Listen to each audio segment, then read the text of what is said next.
Welcome back, everyone. Conklin and Company continues now. We're speaking with Dr. Richard Ross, Superintendent of Ohio Public Schools.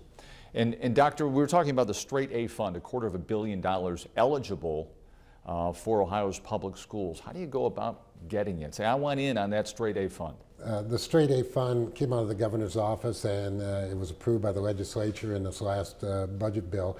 And really what it's about, it creates a Straight A Fund board, which 4 appointees by the governor, 1 would be me, there would be 2 appointees by the Speaker of the House, 1 for the President of the Senate. We're going to have an application process that would be approved by the board. We're expecting that board to convene in the next 2 to 3 weeks. We'll then put out information to school districts about the application. But again, as I mentioned earlier, the key difference from this and many other grants is that sustainability component. Because we're going to expect school districts to delve into and analyze their own effectiveness of what they're spending money and what's working and what's not working, and be able to show that if they're going to ask for $500,000 or $50,000 or $10 million, that how they're going to save that and sustain it over a period of time. Because many grants, as you know, you get the grant, you spend it, when it's done coming, you end whatever. Need to write another grant. Yeah, you need to write another grant. Right. And that's not what we're looking for. We're looking at things that would transform the operation of both school buildings and school districts, and we think this would do that. The grants will be $5 million for an individual school. If it's a collaborative, it could be $15 million. We're looking for that and expecting that, and there's a lot of interest from around the state on this initiative.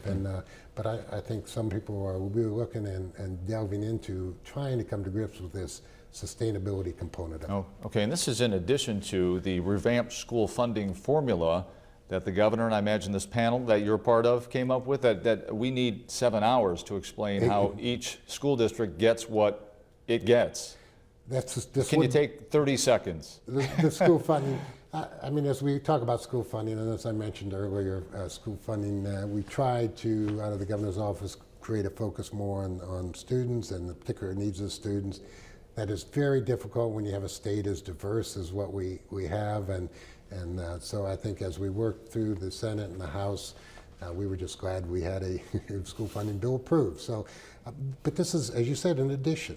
And as I look at the two, this is one that really could drive change. This is the one that could cause people to reflect on what they're doing and say, you know, we can do this differently or better or not at all, and there's a different process we can use. So I'm really excited about this. Of all the things in the budget, this is the one thing that I think that as we look to try to make schools, because personally I think the schools I see, with some exceptions, including one I saw today, still look like the schools my father attended, then they look different. And I think what we're trying to do is move the schools into the 21st century, and I think this is an opportunity to consider that. And when I was teaching at Ohio University and I was talking to superintendents and principals down there, they were having difficulty about connectivity and finding physics teachers, advanced math teachers, foreign language teachers.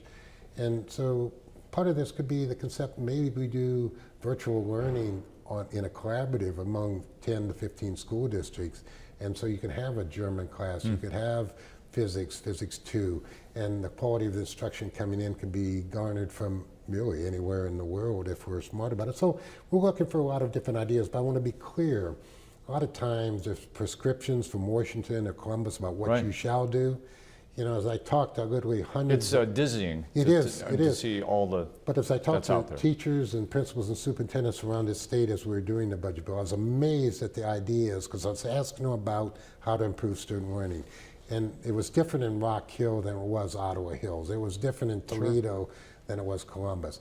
And I think the power of what this is, it's going to percolate from the local level up rather than be prescribed by Columbus or Washington.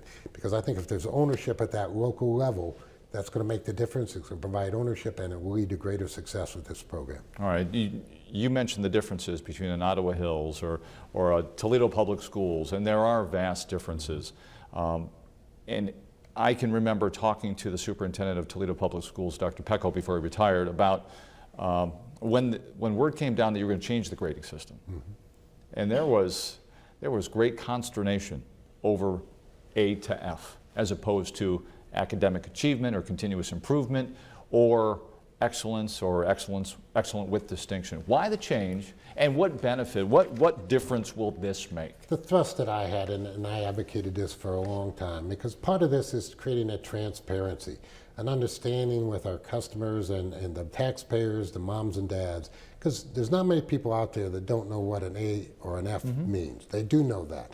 And as we looked at the report card, you know, I had examples on the report card where I'd have an excellent with distinction school district, but as I dug into that, you know, I found schools within that excellent with distinction school district that had 3 Fs, 2 Ds, and a C, but it was concealed by the overall grade of the district. Part of what this report card to do, besides giving the A through Fs, is to peel back that data so it's more plainly seen by the parents and the community about what the strengths and weaknesses is. In addition to the parents and the community, the educators can look at it and say, we have an achievement gap with our students in poverty. What are we going to do about it? It makes it clear. And I want to be clear, this is not a gotcha, but I've always believed in my 27 years as superintendent, you deal with data, you deal with it up front, openly, honestly, you engage the community, and you move forward and make progress, and that's what I think is going to happen. We're going to make progress. The question is only how fast are we going to get it done?